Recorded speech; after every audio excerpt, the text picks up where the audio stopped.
So do you have evidence that this was all suppressed deliberately to protect the president? Well, that certainly was the goal of White House counsel, and it was certainly the goal, I think, of the Justice Department. After all, when you read that tortured opinion of the Justice Department, it says that the Director of National Intelligence has no jurisdiction when it comes to foreign election interference. Well, that's absurd. The Justice Department also said, essentially, there's nothing to see here. We're not going to investigate it, even while it said that the Inspector Generals don't have jurisdiction to investigate. I certainly believe the White House and the Department of Justice are complicit in trying to keep this from Congress. In terms of the director, look, I strongly disagree with his decision, but I respect his career of service to the country.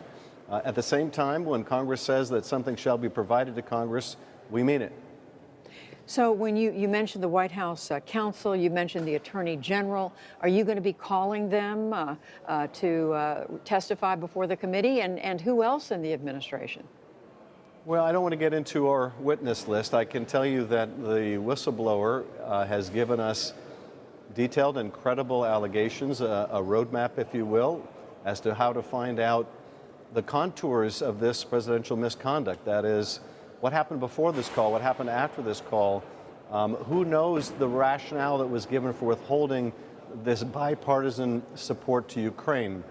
What about these allegations that this record of call was sequestered away to a computer that's usually used for the most sensitive information like covert action by the intelligence community, and that there might be other things that have been similarly sequestered away, not for reasons of classification, but for reasons of concealing presidential misconduct. So we know what we need to do to get to the bottom of this, and we're going to move with all expedition to do so. And subpoena individuals if necessary?